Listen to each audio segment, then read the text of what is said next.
Hindi ko alam kung matatawag ko tong swerte. Muntik na kayong mamatay. Sorry, Chief. Sisilip lang naman talaga dapat kami. Kaso lang, bigla kami napatrouble eh. Sa susunod, hindi na pwede itong ganitong style ng operation, ha? Dison, Konde, maliwanag ba?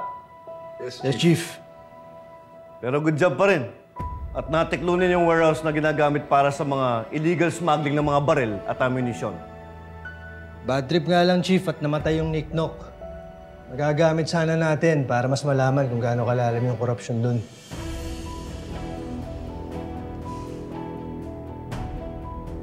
One fight at a time, Konde.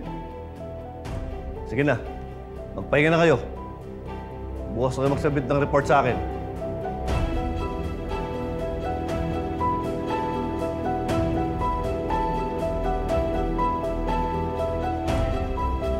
Salamat sa paghatid sa amin, ha? Napalayo ka pa ng parking. Okay lang yun, Bobby. At least, hindi na kayo doon nakatira, di ba? Kasi, lugi ako eh. Anong lugi? Paano naman ako aakit ng ligaw sa'yo kung doon kayo umuwi sa bahay ng karibal ko? Pero, alam mo, okay lang naman sa akin yun eh. Sa akin, wala namang problema eh. Si Tonyo iniisip ko. Sakit doon kung doon mo ako sasagutin. Nakaulo ka talaga. Masyado kang mahangin, ha? Nakakainis ka talaga, Jared. Talagang pinapakilig mo ko. Nananansing ka lang eh. Tsaka hindi naman masyado nakakakilig. Mas nakakakilig pa rin si Sir Tonyo.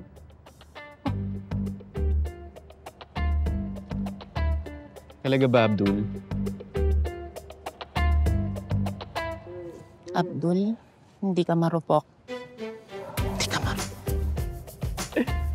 Bobby, paano? Mauna na muna ako ah. May kliyente pa akong kikitain. Sige, salamat ulit, ha? Message mo pag may kailangan ka, okay? Sige. Bye. Ingat.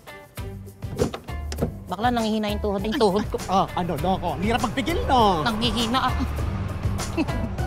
Ano nangyari sa'yo? Ang gwapo. Di ba?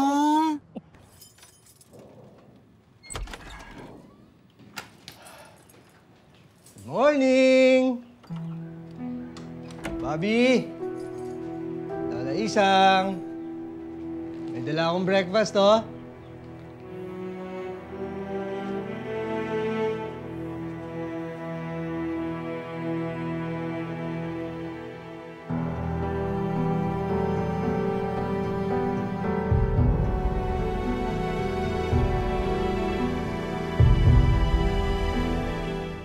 Ibig ba sabihin yan, Bobby? Cancel mo na si Tonyo? Parang binibigyan mo na ng chance si Jared eh. No. Tonyo pa rin, no? Siya ka-hello. Kakakilala lang niya kay Jared na pogi. Ang sabihin mo lang, gusto mong bakuran si Jared. Bakit bawal? Si Tonyo naman talagang OG lover ni Bobby, di ba? Friend, maraming baggage na kasama si Tonyo. Una sa lahat, mahirap magjowa ng direktang katrabaho mo. Ay, mas mahirap jowain ng bagong kakilala pa lang. Tsaka pansinin mo yung pangalan niya, di ba may red? O, di ba red flag na kagad yon. Anong kinalaman nun? Si Tonyo nga may toyo sa pangalan eh. Di red flag din yun. Uy, tama na nga kayo. Huwag na kayo magtalo. Hindi naman kailangan magdebate. Alam nyo, sa totoo lang, alanganin na rin ako kay Tonyo eh. Ha? Bakit? Hindi lang dahil sa magkatrabaho kami, ha? Kundi dahil na rin kay Lara. Ano yun, araw-araw kong dala na kasalanan ko rin kung bakit siya namatay. Parang ang hirap naman nun, di ba? Kaya rin siguro ako minumulto eh. Bobby, alam mo, ang tawag dyan, guilt. Pero deep inside, alam mo naman na mahal mo si Tonyo. Paano ba kasi mawawala yung guilt na yan? Siguro, mas tahimik na ang lahat kung wag na lang. Basta, Bobby, kung saan ka, dun kami. Tsaka papunta na rin naman na tayo kay Jared eh. Pero Mar, alam mo tama si Abdul. Kailangan ko munang makilala si Jared ng mabuti.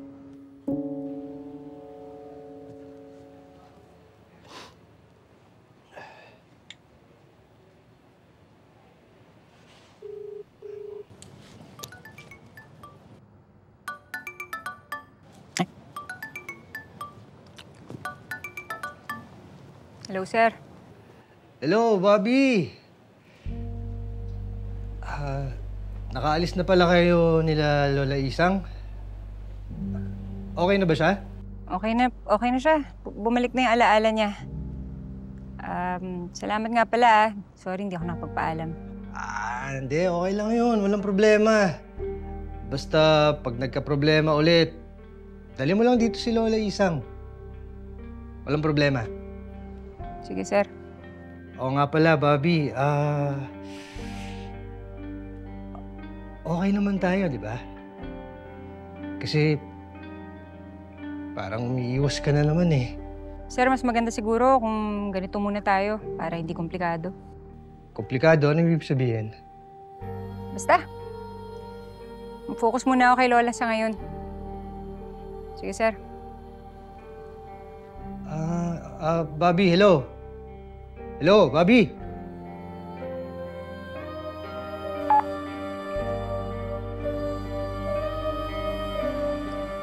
Halika na. Tara.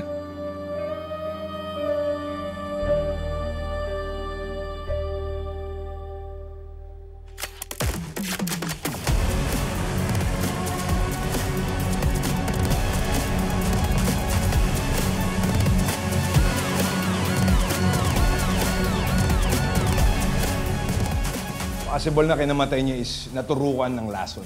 Lason? Sabi ni Nicanor Sanchez, nakakakos daw yun ng heart attack. Yayayain sana namin kayo eh. Saan? May event kasi sa Station 12. Naghahanap kami ng mga kadito. Si Sir Tonyo pupunta? Kaya kung ako ikaw, pagdating dito sa event, magpapayami ako. Anong gagawin ko ron? Magtatatatumbling. Balik mo yung ninakaw mo. Umuwi ka na para wala tayong problema. Uwi mo yung mukha mo. Tatlo kami oh. Nag-iisa ka. Babae ka pa. Eh, ano naman ngayon kung babae siya? Ano, Bobby? Dalawa sa'yo, isa sa akin? O baka gusto mo sa ito tatlo?